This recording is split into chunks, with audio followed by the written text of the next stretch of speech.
Subscription-based models have gained popularity across various industries, transforming the way consumers access and engage with products and services. This includes wide categories from entertainment platforms like Netflix and Spotify to curated lifestyle and food options.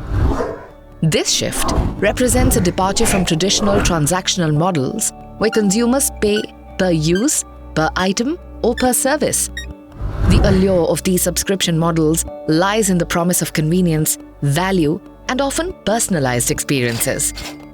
If you look at subscription commerce in today's time, we look at the pricing being monthly and yearly. So these are the two popular pricing plans, and the whole world is kind of obsessed with which one's better. I think the most intuitive answer you will get is, for a monthly subscription plan, I'm choosing it because it's less costly. The yearly subscription plan I'm choosing because the benefits are more. So most of these companies who are offering subscription plans have also figured out that that's the mechanism. That's not all that's happening. There is a different element that makes people choose a monthly subscription over a yearly subscription, and that is the risk associated. And there are some consumers who are specifically evaluating the risks associated with subscription plans and deciding whether they will go for monthly subscription or yearly subscription. Now, why would these firms want several consumers to come into the yearly subscription plan? It's because the yearly subscription gives them a guarantee that one consumer is with you for a longer period of time. That reduces your new consumer acquisition cost, reduces your churn rate, and also gives you a better inventory management. From a consumer point of view, it is not always costs and benefits. Various uncertainties and unpredictabilities are also factored in that determine the model of subscription that a consumer chooses. A factor that remains unexplored is the sense of control a consumer has or perceives to have in their lives. And who are these individuals who are more likely to do this kind of evaluation? They're the individuals who feel that they don't have enough control in their lives.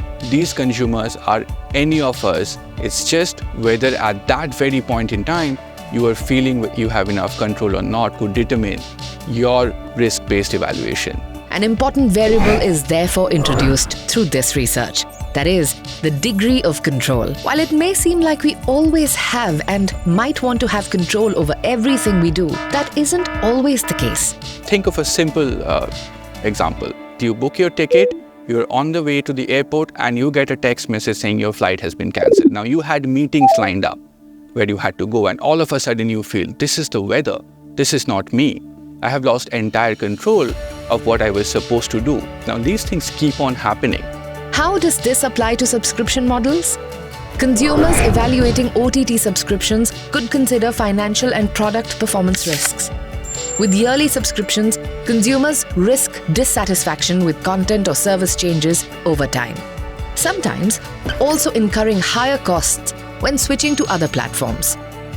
With monthly plans, subscribers can cancel their subscription if the service quality declines or the provider shuts down, minimizing financial loss. So, the paper tries to find out if consumers with less control would lean toward monthly subscriptions. So, how we went about collecting the data is very interesting. We are the researchers who conducted these experiments to collect data.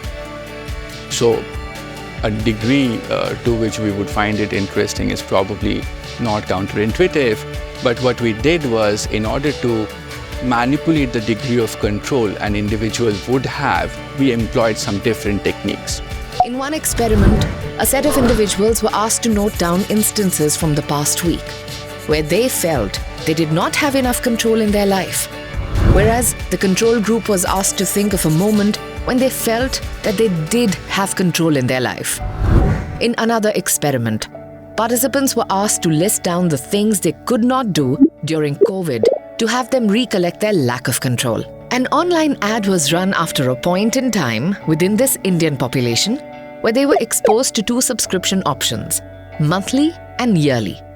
These individuals, at the moment when they're feeling they don't have enough control, when they look at a subscription option, their entire outlook hinges on the risk profile of the subscription option.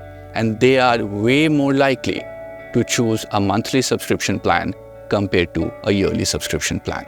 For firms, understanding consumer decision-making beyond simple cost and benefit analysis is crucial. Many believe that marketing efforts, primarily targeting cost reduction and benefit enhancement, will sway subscription choices. However, the study suggests that factors like perceived control, risk mitigation, and contextual influences play significant roles.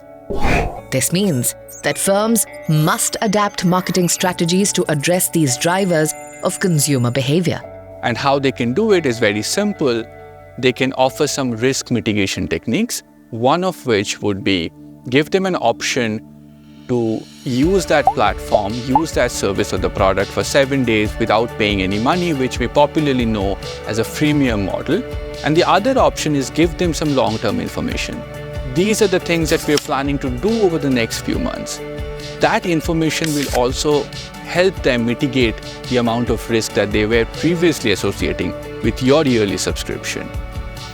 I think the larger conversation about these pricing plans have always revolved around what the company or the firm is doing and how they can benefit.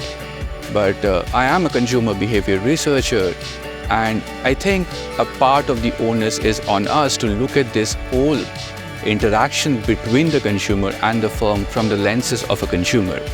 By understanding the psychological factors influencing decisions, consumers can make more informed choices.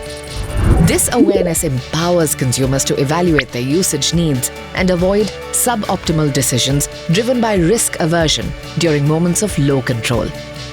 Ultimately, consumers benefit from greater control over their financial commitments, optimizing subscription choices based on actual usage patterns, and restoring decision-making agency in their interactions with firms.